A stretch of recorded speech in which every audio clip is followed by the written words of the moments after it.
We've just done a performance of Embers, a play by Christopher Hampton. Tonight is our last Friday.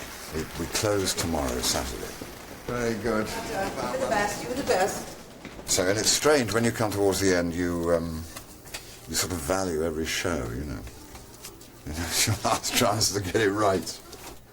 Why do you think that a man is actually drawn to finding out about his ancestors? The desire probably is to try to find out why one is what one is. I mean, I'm quite interested to know why I'm an actor. I don't have any actors in my family. I'm also quite interested to know why I like Ireland as much as I do. I spend a lot of time living there.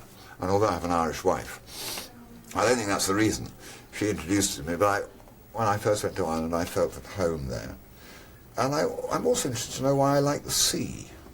And I thought, well, if we can try and find out some reason for why one is like one is, then it's quite interesting.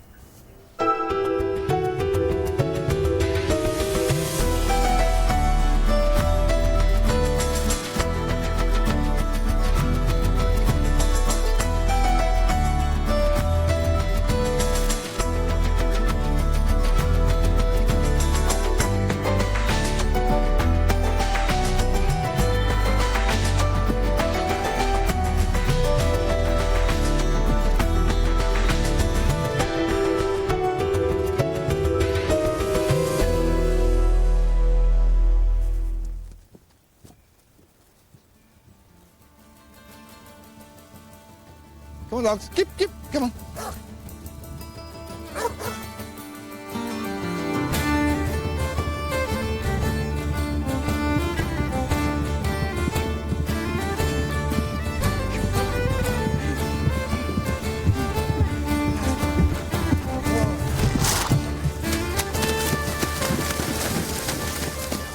Why Ireland? It's the complete antithesis to the sort of adulation and the bullshit that surrounds the work I do. Everybody's the same as everybody else, and I love that. They take you as you are. There isn't that sort of barrier.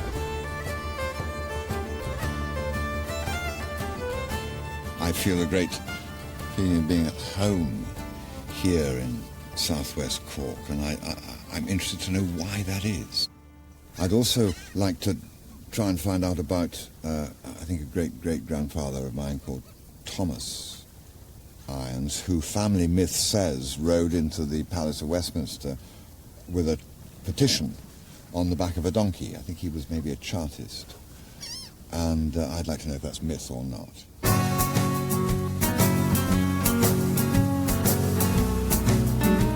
I have a few records. My sister also has a few records and photographs and things, and maybe it would be worth going over to England and starting with her, seeing what the family knows, and then going a bit wider, perhaps.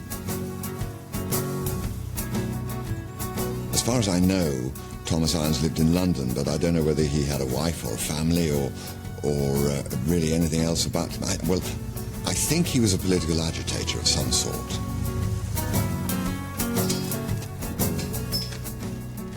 Jeremy's visiting his sister Felicity in Winchester, Hampshire. Hi, darling. Hello. How are Lovely you? to see you. Nice to see you. Jeremy Irons was born in 1948 in Cowes on the Isle of Wight.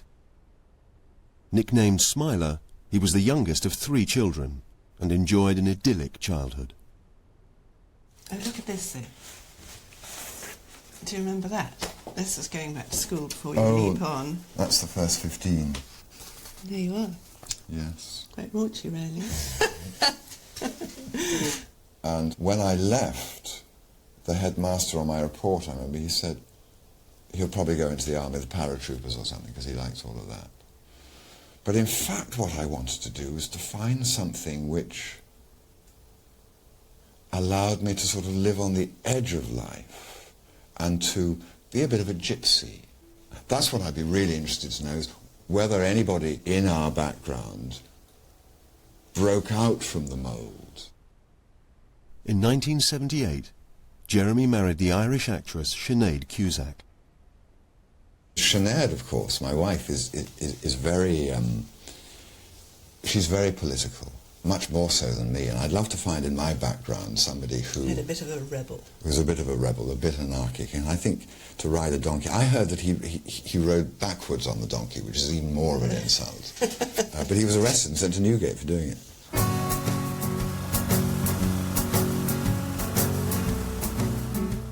Jeremy's great-great-grandfather, Thomas Irons, was born in Dundee in the early 1800s. He moved to London and in 1840 married Catherine Brown.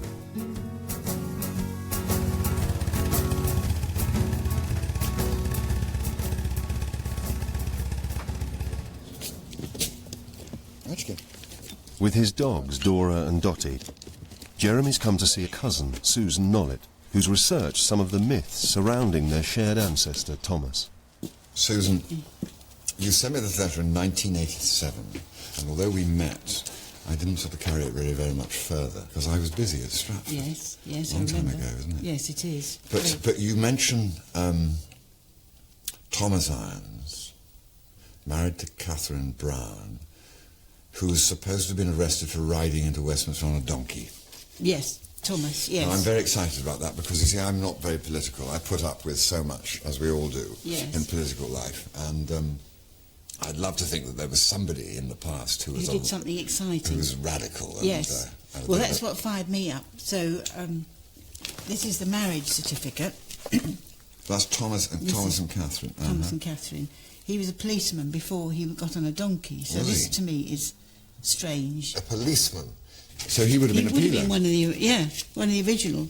Do we have a picture of Thomas Irons? Do we have anything about him? Well, I have got a picture of him. Have you? Yes. Excellent. I'll get it. It's in one of my drawers.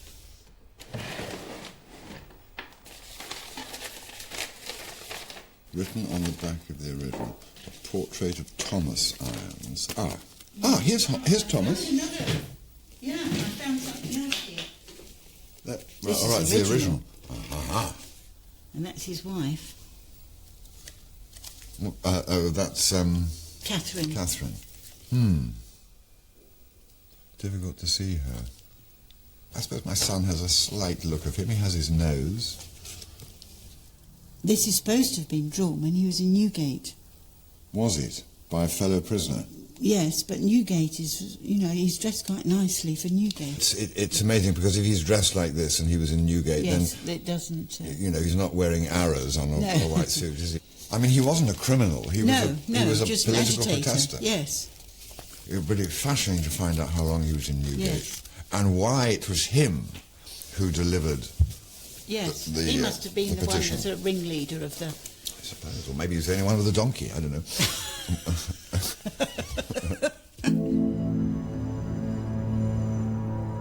What fascinates me is how this man, Thomas Irons, could go from being a policeman to ending up in jail. When Thomas became a policeman in 1839, London was a lawless and violent place. Pickpockets flourished in the crowded streets. Stabbings and murders were commonplace. It was the London of Charles Dickens' Oliver Twist. Robert Peel had established a Metropolitan Police Force in 1829. Its policemen quickly became known as Peelers. To join, a man must be under 35, strong, healthy, and at least 5'7". The Peelers were extremely unpopular and considered working-class traitors. To find out more about Thomas's life as a Peeler, Jeremy's meeting Maggie Bird at the Metropolitan Archives. Maggie, my great-great-grandfather was, it says on his marriage certificate, a policeman in 1840. Now, what did that mean to be a policeman in 1840? Well, it was a very tough job, and they were told that they would be stoned, they would be expected to walk 20 miles a day, and they would have to have what I always call an anti-garroting collar on. This is a leather stock that would go around the neck. And that sort of goes under the chin? Yes, that goes, and it goes in here. Are you sure it goes that way? It doesn't go that way? No, the other way around. Yes, perhaps you're right. Well, I don't know. It's only because the writing's that way up. Yeah. This one just... You're right. For the rakes of the day, it was good fun. Right. And you could easily rob someone, a bit of cheese wire, and rob them. So they all leather collar. They all leather collar, and then they had to wear the top hats just before the helmets came in. But these were reinforced top hats. So Why were they reinforced? So they could stand on them to look over walls and things. Well, that's all right, as long as the wall's only that much higher than that. Yes, yeah. Well, sit on them probably and have a drink. Yeah, well, yes. Yeah. Oh, yes. It's not actually too bad. Your next role, I think. Unfortunately, drinking water was non-existent. So they took to drinking beer because it was the safest thing and the easiest available to drink, which of course led to quite a lot of drunkenness, and a lot of officers were dismissed. Do we know when Thomas became a policeman? Yes. Oh, good heavens. Tell me. Here we have. This is a copy of the records that are held at the National Archives. Thomas Irons joined April the 5th, 1839. He was allocated this warrant number, and the warrant number is the number that would have followed him around wherever he went. But that's a very high, that's 14,845. Yeah. Does that mean there were 14,845 policemen? Yes, when he joined in 1839. But unfortunately, you can see that Thomas was dismissed. Was he?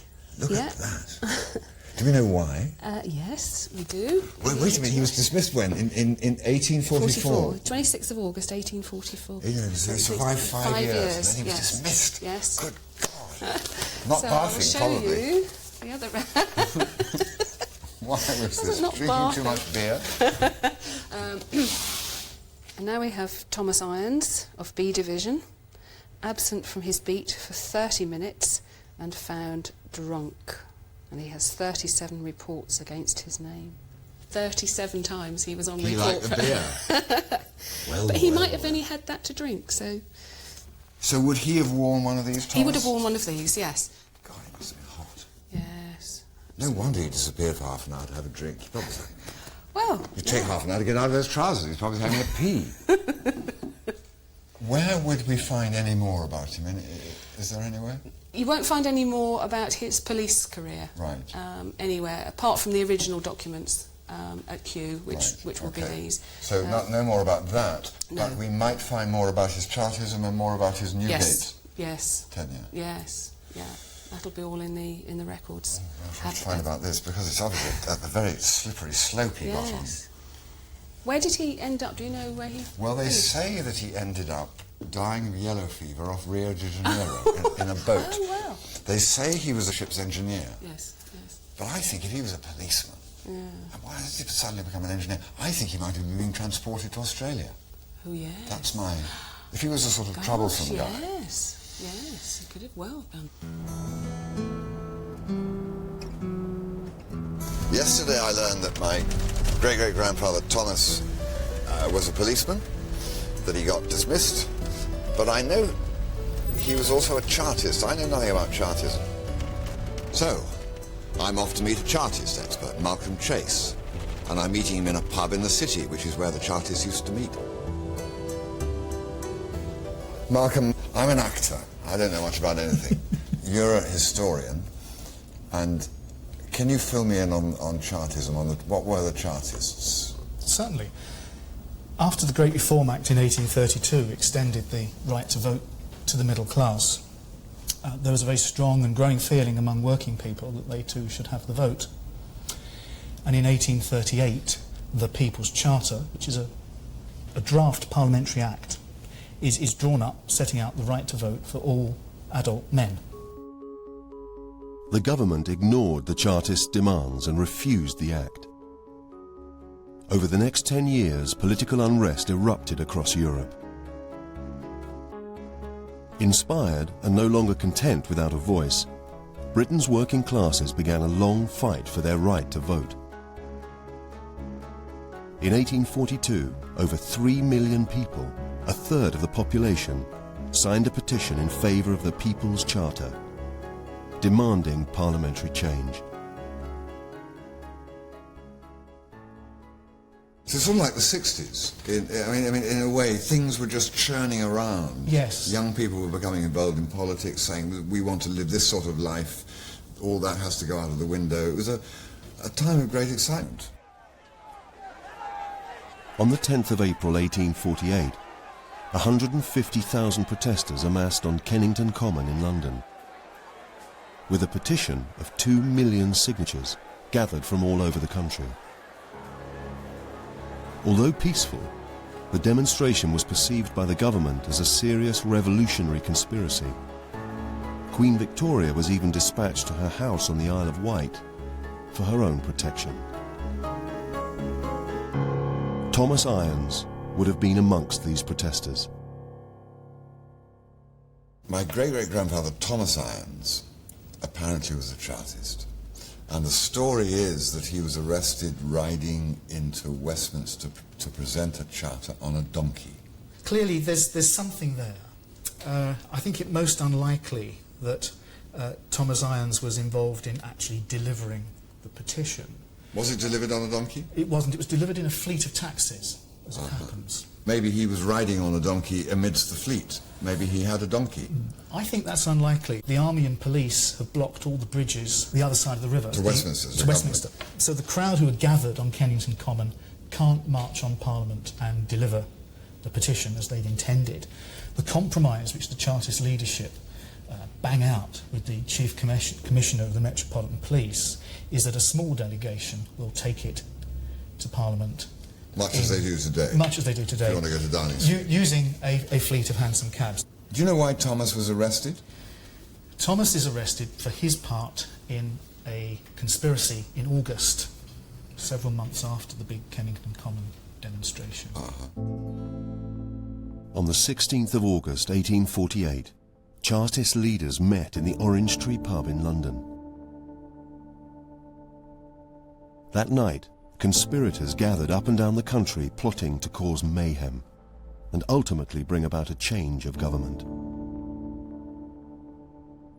Thomas Irons and 13 other Chartists were assembled at a tavern in South London. He was arrested in a now demolished pub in Weber Street in South London. He was probably just having a drink, you know. He probably wasn't anything to do with the meeting. Anyway, go on. He's arrested in this pub at about 9 o'clock, I think it is. In the evening? In the evening. And that is a big event. There's accounts of Mr. Rout, the superintendent of L Division of the Metropolitan Police, leading 300 armed policemen. Things haven't changed, have they? And charging into the upstairs room and announcing that he'd run through with his cutlass any man that dared move. There's 14 people there. They have, I think it's 75 rounds of ball cartridge one guy's got. Some of them are wearing iron breastplates, sort of body armour of the day. They've got pistols, they've got pikes, they've got daggers. Caught red-handed, they were arrested. Thomas was remanded in custody in Newgate Prison and sent for trial at the Old Bailey. This was apparently painted in Newgate, so this would have been before the trial. Yeah, while he's remanded in custody. Right, so this is why he's looking quite smart. I think it's very exciting, this picture. Let me show you this. Here is a portrait of one of the leaders arrested in the Orange Tree, a black Chartist called William Cuffey, drawn in his cell in Newgate by his fellow sufferer William Dowling. Well, I think it inconceivable that there were two Chartist portrait painters banged up in Newgate jail at the same time. Very smart clothing, which I think suggests that Dowling is making an important subtle point, that these are not riffraff. These are respectable working men. They are as deserving of the vote as the bourgeoisie, the householders who have it. Well, that's fascinating. Now I have to try and find out what happened to him after this.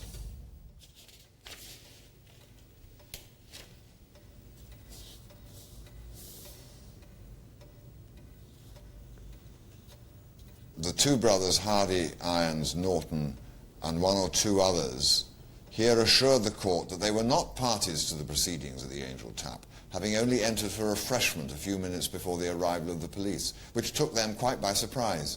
They did not say, however, that they were not Chartists. So they still got it in the neck. You see, I think he might have been being transported. Jeremy has come to the National Archives in Kew to find out more about Thomas's sentence.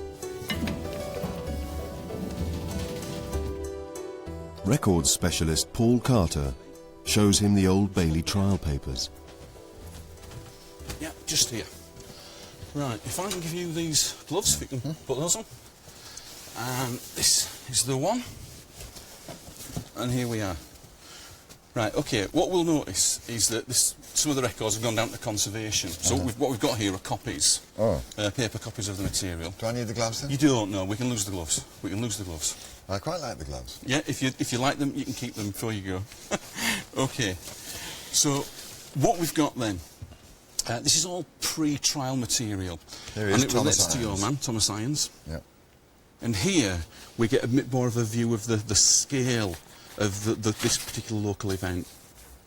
I mean, this is very interesting. I don't really believe some of this, you know, because there's 100 guns, 100 pistols, 100 swords, 100 daggers, 500 ball cartridges, 500 pounds of gunpowder. I think they're laying it on a bit. I think the prosecution is really out to get these people, and I'm not sure this evidence, well, obviously they it's want to very make sure. rounded. The figures are very rounded. Isn't it? Yeah. Now, what we notice, your man's missing. Yeah. So he's not caught with the arms. He's not caught with anything on him. Right. Whereas others are. Thomas Irons didn't even have anything didn't have in a his car. pocket. No, nothing. There's nothing. Nothing in his so, pocket. and Maybe he's, no pocket. he's fortunate to be in that position, I think. That's Yeah. at this particular time that it's taken up, because this is going to determine what charge is going to be levied against him once we get to court. Right.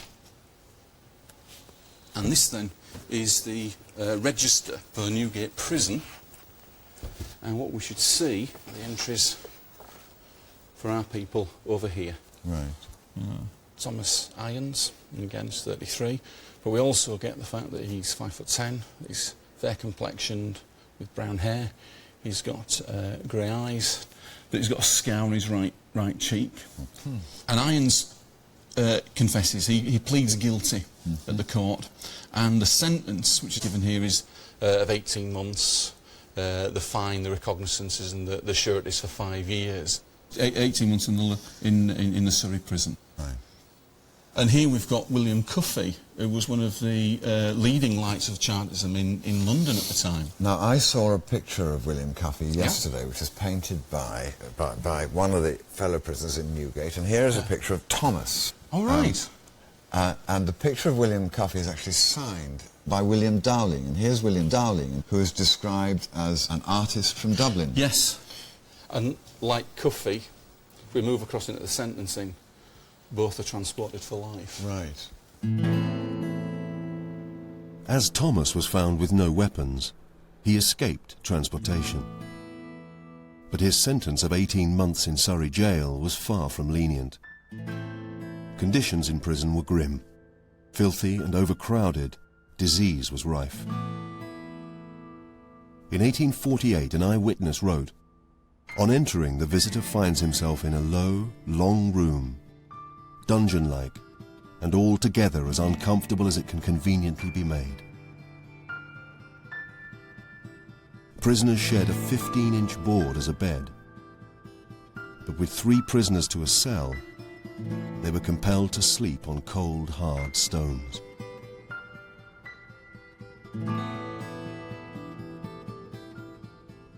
I mean, what worries me is that with Thomas in jail, what happens to his family? Because he had 4 children by then, and I discovered by looking through some notes I'd made that one child was actually born, in fact my great-grandfather, George, was born when Thomas was in jail. So she was 4 months, Catherine was 4 months pregnant when he was committed. But what happens, there she is with one new baby, and 4 children. How does she survive? And by wonderful serendipity, Malcolm dropped into my hotel last night this envelope, and inside are 3 extracts from the Northern Star, which was the Chartist paper. And December the 16th, 1848, there's a balance sheet of the Central Defence and Victim Committee from August the 6th to November the 19th, 1848. And there are the receipts, the money taken in, which is mainly, it would seem, from Chartist organisations across the country for these prisoners, of which there were around, I don't know, 25 from the 2 arrests. And all these female Chartist Shoreditch, for instance. But then at the bottom it says Strand Theatre. So I'm very glad. They obviously did a benefit at the Strand for the Chartists. I'm glad actors were involved somewhere. £23, which is more than actually any of the other donations put together.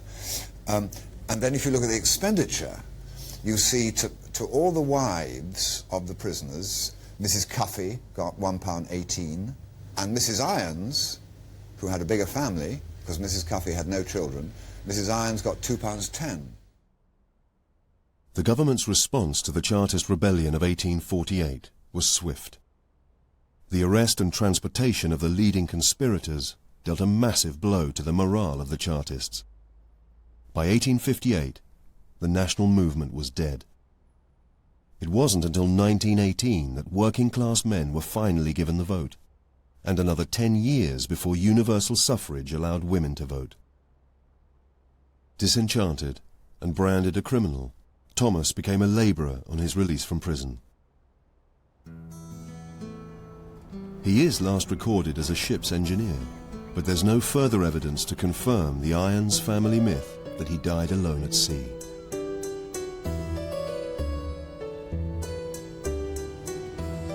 How interesting, with that big family, to up and go. He's a strange man. A strange and rather fascinating man. He seemed to be searching for something. He was a bit of a doer. He wanted to try to alter or improve society as it was. And it seems he went from one side, from being a policeman, to the other. I wonder how happy he was, or whether he felt he deserved more than he had. We will never know.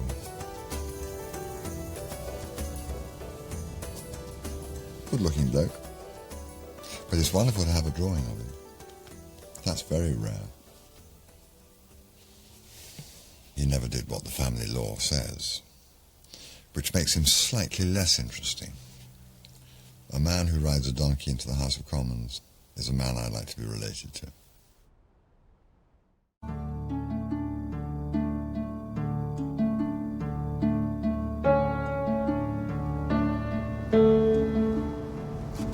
Well, I'm off now to see if I can find out anything about my Irish roots, if I have any.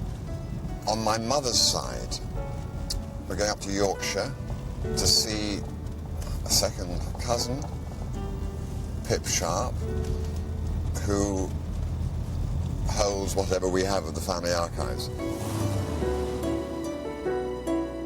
There's something in the Irish, and I think it's complete lack of class system. Anyone can talk to anyone. Any man's as good as another man. And we don't have that quite the same in England.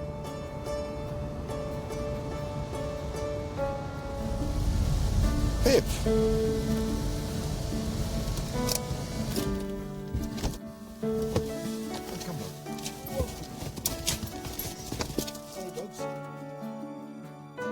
Jeremy's been told that his great-grandfather William Sharp lived in Dublin in the mid-19th century.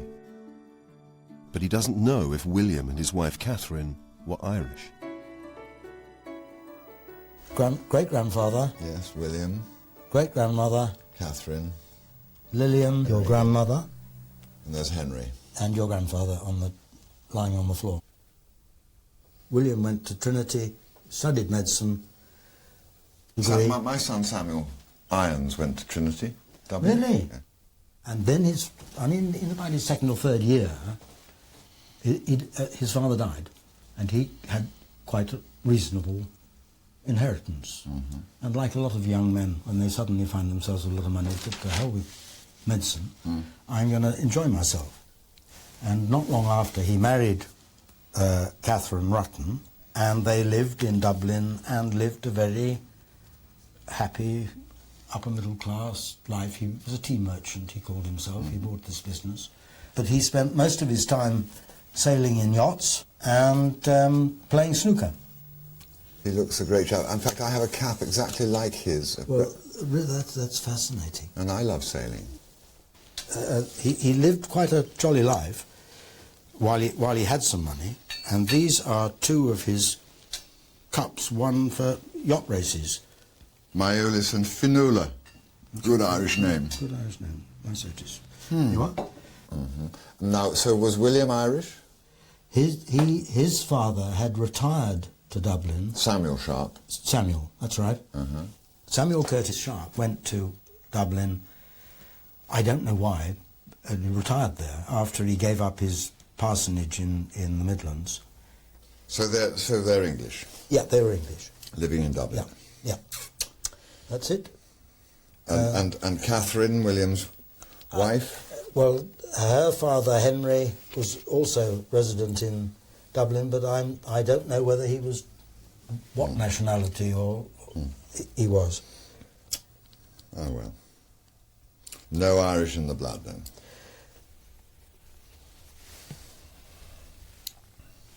Right. Come on, dog.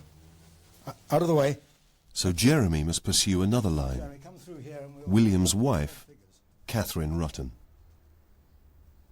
Right, Jeremy, there's just one more place to visit. If you come in here into my study, that is our great-great-grandfather, Henry Lofty Rutten, father of Catherine. Ah, now what do we know about him?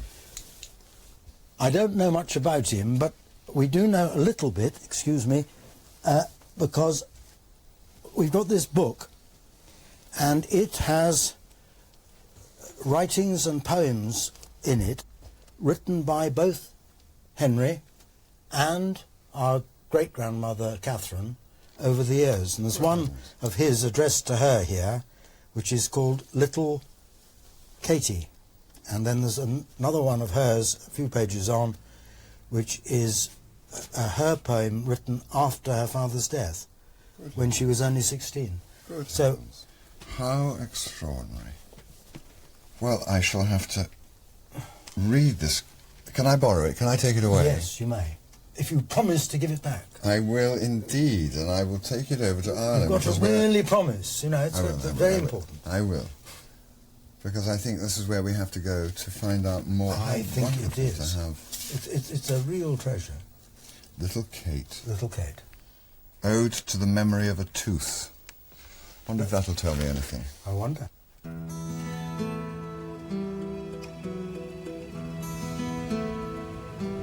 Jeremy's on his way to Dublin, in the hope that Catherine and her father Henry Lofty Rutten hold the key to his Irish roots. Perhaps I'm just deluding myself. Perhaps I'm as English as bread and butter pudding. But I know that I was surprised when I first came to Dublin with my wife. I mean, she was from Dublin.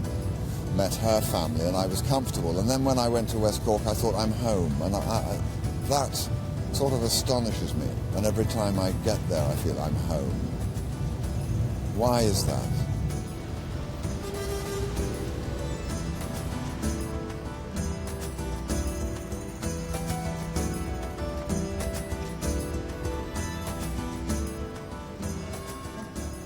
Jeremy has come to Dublin's National Library to meet genealogist Nicola Morris, who's searched the local parish records.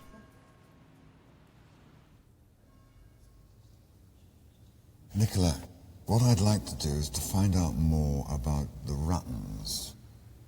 William Sharp married Catherine Rutten, that's her younger, and her father was Henry Lofty Rutten. Okay.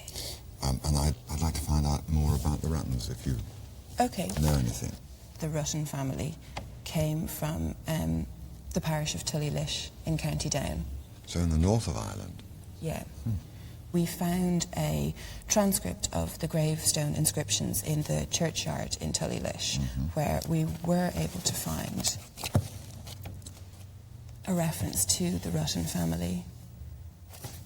Here lieth the body of Henry Lofty Rutten, formerly of Ashford in the county of Kent, who died at Warren Point in this county, 9th of September 1864. So Henry was born in Ashford, Kent, not Ireland? Yeah. So Henry's not Irish either? No. The bodies of those of his children, named below, are laid by the north wall of the old church. Bryant Burgess Rutten, who died in 1848, aged 10 months. June Isabel McCrate Rutten, in 1849, aged 5 years. Margaret Burgess Rutten, 1850, aged 17 years. And Millicent Ann Stuart, 1852, aged 23 years. So this would have been... died. 2 of them very, very young, and 2 who in their teens and early 20s. Millicent Ann Stuart had obviously married before she died. And is that unusual that so many children died? Do we know what they died of? We don't know what they died of. The infant, certainly for the younger children, the infant mortality rate would have, in the 19th century would have been very, very high. So a lot of people certainly would have expected maybe 2 or 3 of their children not to have survived infancy by this. They were terribly close. I mean, I've got a book which where there's a poem that Henry wrote to Catherine on St. Valentine's Day, which is a wonderful poem. And Catherine wrote a poem when Henry died, so there was a great closeness there. And I suppose if you'd lost 4 children, then you were going to be very close to your daughter. Okay, so this is the death certificate for Henry Lofty Rutten, which again doesn't give us any clue as to what it was he did, because he's described as a private gentleman. He was 64 years of age when he died, so born in 1800. And his address at the time of his death, where he was living, was the Hermitage, which is the house in Warren Point. Nicola has also discovered that Henry owned a row of workmen's cottages near to his home in Warren Point, called Rutten Row. So he was a property... So he was a property developer, exactly. Right.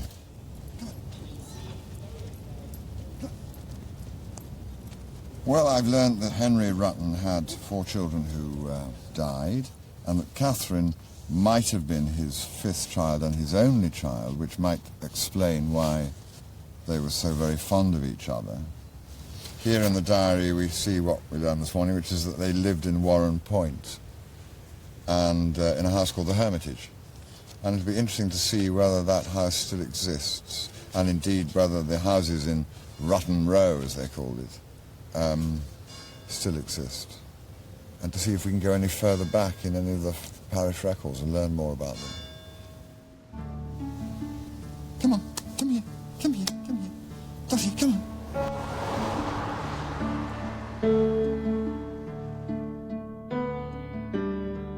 Jeremy's travelling to the north of Ireland, to Warren Point, where Henry lived with his daughter Catherine in a house by the sea.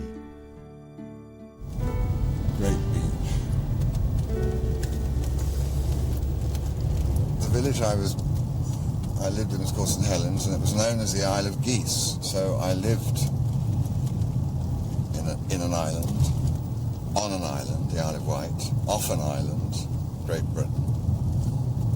Maybe that's why I'm so insular. If I am.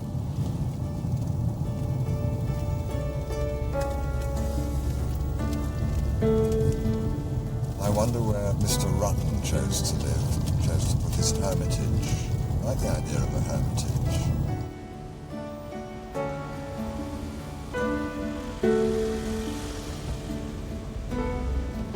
Dr. Bradley? Pleased to meet you. Thank you for coming. And this is the house. This is the house. Are they expecting us? They are. Hello. Hello. Welcome to my home. Thank you. I gather Liam called ahead. Yes, Liam called ahead and told me about your connection. How do you do? How do you do? What a Then lovely have a look. garden. Yes, beautiful, isn't it? Well, so this must be an addition, yes? That would be an addition. The original house wouldn't have had anything like that. Yeah. What a lovely spot. And they would have had great views of the loch. Only straight in front would there have been any loss of vision of the loch and the Omeath Mountains across the way. When Henry and Catherine lived at the Hermitage, Warrenpoint was a growing seaside town with beautiful views of the mountains and Sea Loch. Catherine spent a happy childhood writing poems and playing in the garden. This is a poem written maybe in this garden by Henry Lofty Rutten to his daughter Kate, his 5th child, when he'd had 4 die, so she must have been very precious to him. A winking, blinking little thing, full of deep-eyed witchery, full of artless rollicking and ever busy as a bee, making all the house to sing, she's the very joy to me. Waking, sleeping, early, late, my heart is full of little Kate. Ah, would that time would leave us so. But she'll grow old and I'll grow strange. Content with loves that round her grow, she seeks not yet a wider range. But years will come and years will go, and with the changing years she'll change. Then through the shifting scenes of fate, I'll look in vain for little Kate. 14th of February, Valentine's Day, 1857.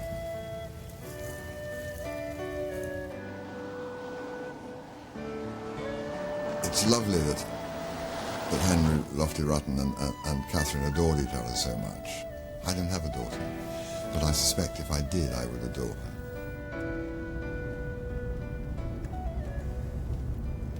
Jeremy heads to Guildford, 18 miles west of Warrenpoint, to find Rutten Row, the street named after his great-great-grandfather Henry Lofty. By the 1850s, the manufacture of linen had become the main industry in the north of Ireland. The growing of flax, spinning and weaving employed up to 75% of the population. The linen boom transformed Guildford from a sleepy backwater to a thriving mill town. With water from the River Bann to power the mill, and flat fields where linen could be stretched out and bleached in the sun, Guildford was ideal. The Strathmore Road Yes. was where Henry Lofty Rutten had some houses that he took rent from.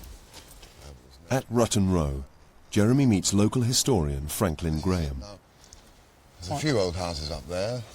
That looks as though it might have been done up at some time, but I don't know if it's the right period. Unfortunately, Jeremy, the row of houses, which was right along here, just where these houses are here, was demolished in the 1970s. They would have housed workers for the mill. We're standing there. We are standing about here, yes, Just that's about right. there, aren't we? That's right. Well, that's fascinating. I wonder who the dog was. At How one, many men would work in a mill that size? well, there was 2,000 people working at the mill at one time. Really? 2,000 people. So that's 2,000, or 1,000 houses anyway. 2,000, That's right. 1,500 houses. How did he know about it? Well, Jeremy came here because he married in to one of the major families in this area. And the McCrates. And when he moved here, he married a Catherine McCrate. In How do I fact, spell McCrete? McCreaght. So finally Jeremy has found his Irish ancestor. His great-great-grandfather Henry Lofty Rutten married Catherine McCreaght, whose family had lived around Guildford in the north of Ireland since 1695. Keep. Henry and Catherine were married at the local parish church in Tullylish.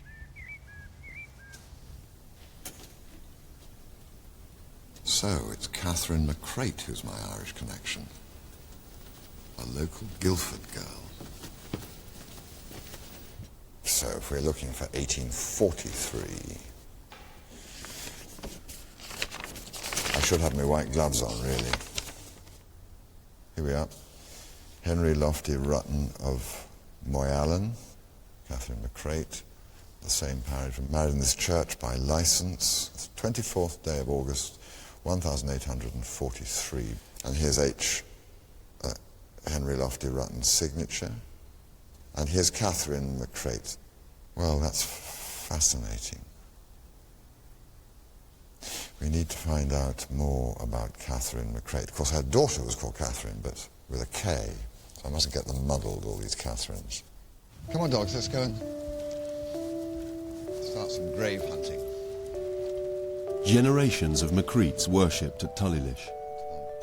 Jeremy wants to find the family plot. So this should be it.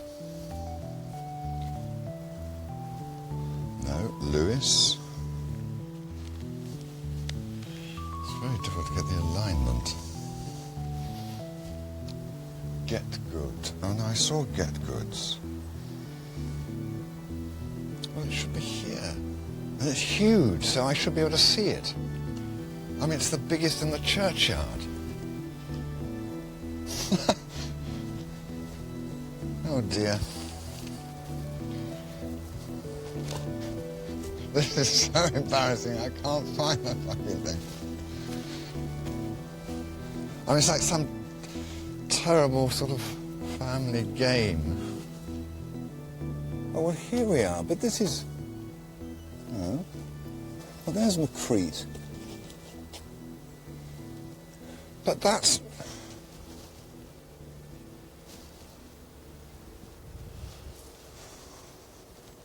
That doesn't look as big as it should be. But that's McCrete here. 1796. Mary McCrete. Died 1852, aged 87.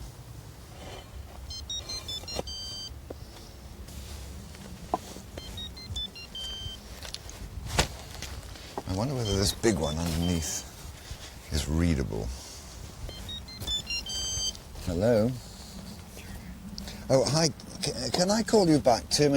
I'm just searching. I'm in a graveyard, searching for my ancestors. I've just got the...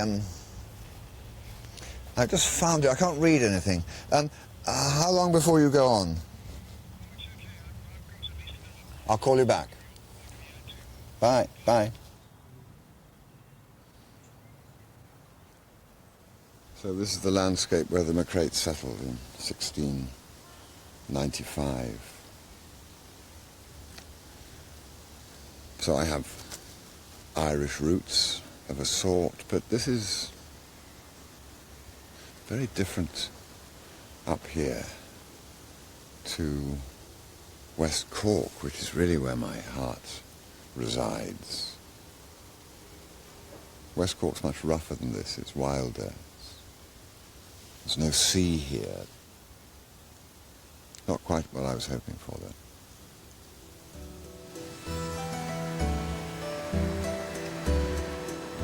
Jeremy drives back to the hotel to pack. Waiting for him is a letter from Nicola at the Dublin Library. She's traced his family back a further 3 generations.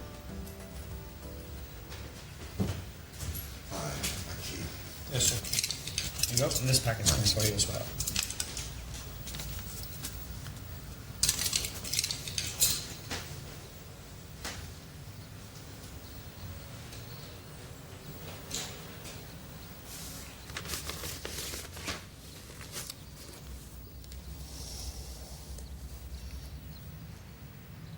So what have you got there, Jeremy? I've got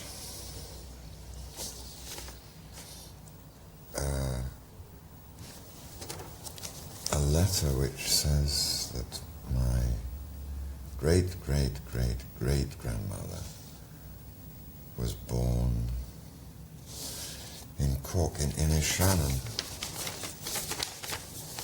which is just up the road from where I have a place. Very odd. Very odd. There you go.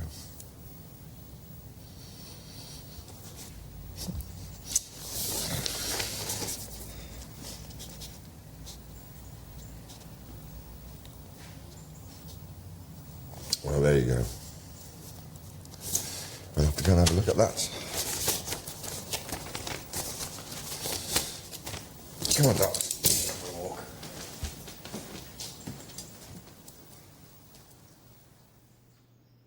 The letter confirms Jeremy's connection to Southern Ireland. Catherine McCreate's grandmother, Catherine Franklin, was born in County Cork. She married David McCreate in 1763.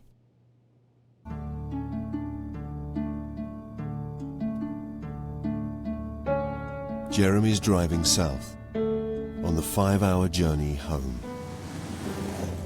So when you got that letter about your ancestors yesterday, how did that make you feel? Well, I felt extraordinarily emotional, which I couldn't understand. You know, I suppose it's because having moved to West Cork and knowing this area so well and feeling when I first came here that really I'd come home. It was rather an inexplicable feeling.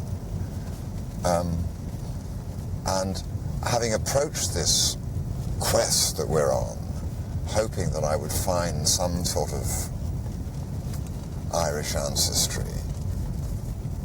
And we spent quite a while looking at people who were, you know, very sort of middle class, not really. I thought they're never going to come from here. And then suddenly to sort of have it unlocked and to say, the McCrates moved down here and they married a Cork girl, or one of them, my great-great-great-great-grandfather, married a Cork girl. I thought, well, there is some sort of tie-up. And it was extraordinary, actually, extraordinary. I began to feel I was really getting to find out what I'd hoped to find out, but really had no idea.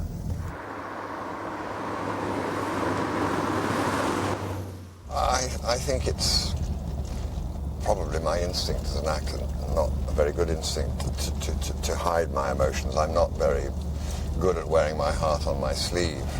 I remember when I was making The French Lieutenant's Woman with Meryl Streep, one of the first films I ever made, and she said to me, "Why do you always hide your emotions from the camera? You should show them to the camera, share them with the camera, you should make love to the camera." And I always remember that advice, and when I'm working, I do that, I hope.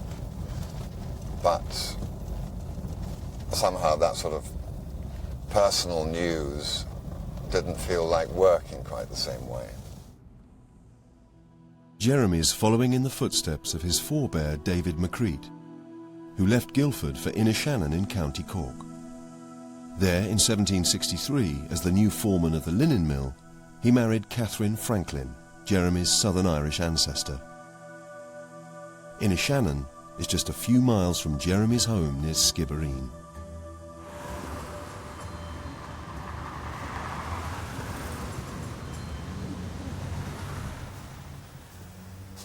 Thank you, Mary. Welcome to Barras of Inishannon, and enjoy your drink. Of course, we're from the same place, Skibbereen. We are. I'm from Skibbereen. Mary, did you know there used to be a flax business here, a linen That's right, business here along the river? Yes, up in, we call it now the Bleach. It's the GA pitch at the moment. And the mill would have been sort of almost in the back here? It was, I'd say, up around here, I'd say, just behind the Bleach field. Mm-hmm. Now, my great-great-great-grandfather, Mr. McCrate, was the first foreman here I didn't in know. 1749. Oh. So I'm terribly excited to come here. And you know, he was actually apparently rather good at what he did. He came down from Guildford. Apparently they gave to encourage workers to come down from the north, which is where most of the linen industry was. I mean, Guildford is where this family, the McCrates, came from. They would give them a house and 3 acres of land to get them to come south. And of course they jumped to it, of course. Absolutely. It says, "There is no part of this manufacture neglected, owing to Mr. McCrate, a very ingenious, intelligent man." You see where it comes from? Where it came from. Yes. Yeah. Who superintends Take a it. bow. And interestingly, the flax, a lot of the flax came here from our neck of the woods, from Clonakilty, Skibbereen. Skibbereen, and yes, the Dunmanway. flax mill, yes. There was a flax mill in Skibbereen in my time. Really? And it's little houses now, it's along the Island River. Right. Little houses there now. And those are the flax growers? They were, yes. So David McCreet might well have gone to Skibbereen, which is my town, yes, in order to make sure the flax was what he wanted to buy. Possibly. So he came really close to where I live. Yes. I mean, it's That's about lovely. half a mile upriver. That's right. And maybe that's one day nice. he took a trip down the river Oh. in a flax punt and past the fish house where I have a little cottage. Oh, lovely. That's what I find about West Cork people. They're warm. Yeah. Very welcoming. Yes. You find that now that you're living there. Well, I do, because I'm a blow. You were there before any of I us. was. Yes. I was. Indeed you were. Come on, girls. Jeremy heads home across the linen bleaching fields, where his ancestors David and Catherine McCreet would have walked 250 years before.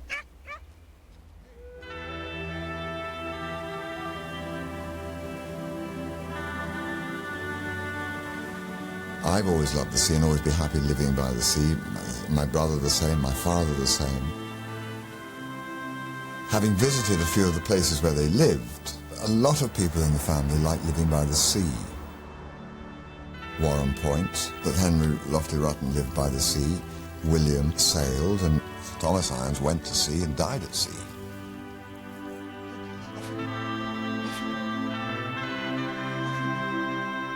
There have been one or two questers, and of course I've learnt about a strand that I didn't know anything about, from the Crates. And I've learnt more about Thomas, who seemed the most interesting. And I've learned that he seemed to sort of break the mould.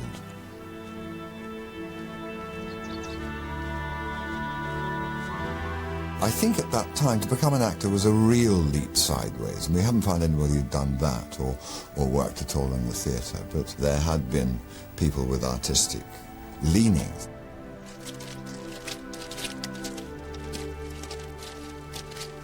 Were you expecting to find out that you actually had ancestors in West Cork, only 20 kilometres up the road from you? No. That was quite a surprise. I mean, I thought there must be some reason why I feel so at home here. So that really was a surprise, and actually very pleasing. When I was talking to Mary in the pub about being a blow-in, and she said, "Ah, sure, you've been here longer than most of them." I thought, well, that's nice.